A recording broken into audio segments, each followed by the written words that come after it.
law. Somehow these Indians were placed in an incompetent class in which their lands and resources were held in trust by the conquered, those who were conquered. Stop here.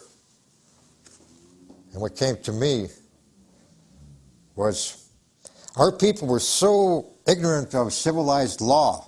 They didn't know that after you defeat somebody, they didn't know that, you're supposed to, again, rape, kill, plunder, kill babies.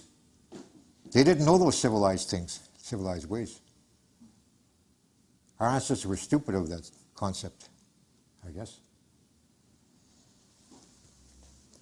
Anyway, the same is true of his religion. And when a judge in a court case, People for the State of New York versus Boots, 1981, Judge Jan Plumidor. When a judge in that case made the statement of judgment to the case when he said, "You can't go to church on Sunday and be an Indian on Monday." And he's absolutely right. Because going to church on Sunday isn't even Christian. So that was a pretty smart judge. The judge was making reference like the Indians' land and resources which were being held in trust. So is his religion.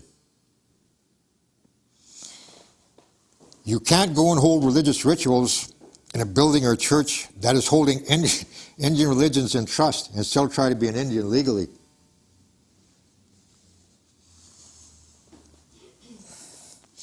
We can't leave out some of the writings of the book, Wars of the Lord. To begin, let's put out one spiritual fact known by every Bible scholar in the world. It was approved by the Truine Confederacy, T-R-U-I-E-N-E, Confederacy, which controls all the religions in the world. Ezra, who put together the civilized Septuagint Bible that now sits in a British museum in his original translations, took the word Great Spirit and substituted the word Jehovah. Jehovih. Probably later changed to witness. Because there also sits another Septuagint Bible in the same British Museum taken from the Indian mounds in this country that is 2,000 years older than the civilized Septuagint. And this Indian Septuagint does not have this translation change. Indians become responsible for permitting this translation change to be taught because it deals with the Great Spirit. When Indians attend civilized churches which teaches the same translation change, then this church or its religion holds the Indians' religion in trust. Pretty simple, isn't it? If we take all the writings that are connected to the book Wars of the Lord, it shows that Osiris, brother and husband to Isis, the goddess, who started the religion that is shown as a picture on the Great Seal of the United States, along with his high priest, were the first to change the word or expression Great Spirit and substitute the words Lord God. We now know that Ezra changed some Lord gods to Jehovah. However, it was Osiris that made the original spiritual commandment forbidding followers and believers not to listen to any ancients on the Great Spirit or serpent. It is still followed today by all Christian religions. It was this religious commandment that was to assure followers would not be led away from the new Lord God. It was this new Lord God that passed judgment on Eve for listening to an ancient on the concept of the serpent. Genesis 3:13. It was the new Lord God that substituted the ritual for communicating with the Creator, Great Spirit, Great Serpent, by inspirations for its followers to breeze, thunder, music, flowers, scenery on the mountain where the Creator is. Don't stop yet, because how long civilized religions have been holding in trust ancient religions goes back before any civilized languages were ever thought of or created. They had to be holding ancient religions in trust so long, many of the original races no longer exist. They have substituted themselves as the keepers of the religion and practice the ancient ritual themselves. Any antiquist or anthropologist knows that the following pictograph taken from the ancients of Britain, or Pict, P-I-C-T, tribals, or hieroglyphic, Greek, meaning sacred carve, identifies any ancient. Two lines, the serpent of time people, how tribals were.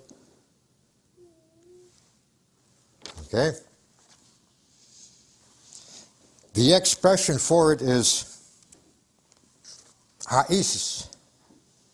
This expression is universal in every known ancient language in the world.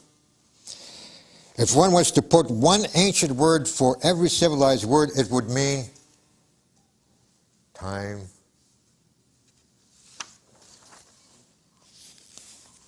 So these treaties I'd introduced you to made you known to us as brothers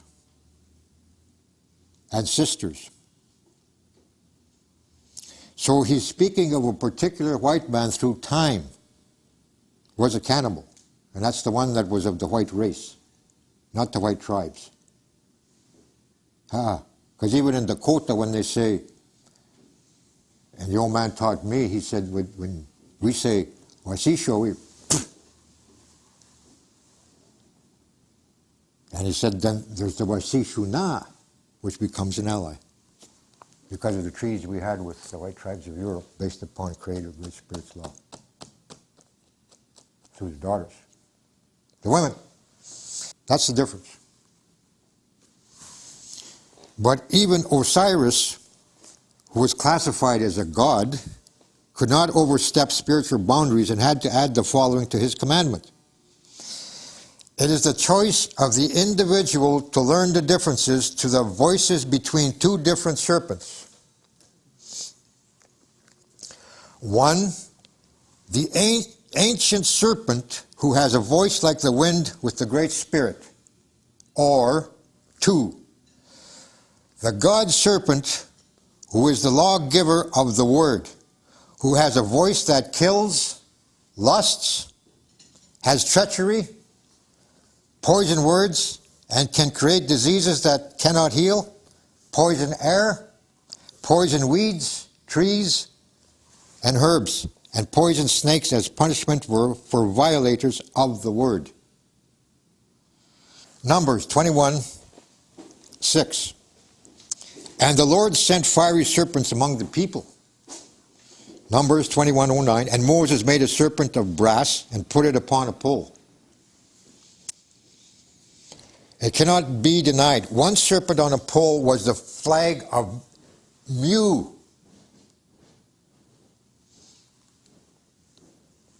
Or Pan, or Wauta, or whatever your professor called it. Two serpents on a pole was the flag of Atlantis. Now, there's the doctrine of Osiris. To accuse man or men of sinning as the keepers of the ancient serpent and the laws of the daughters of God, all future gods will be protected from the judgment of the Creator.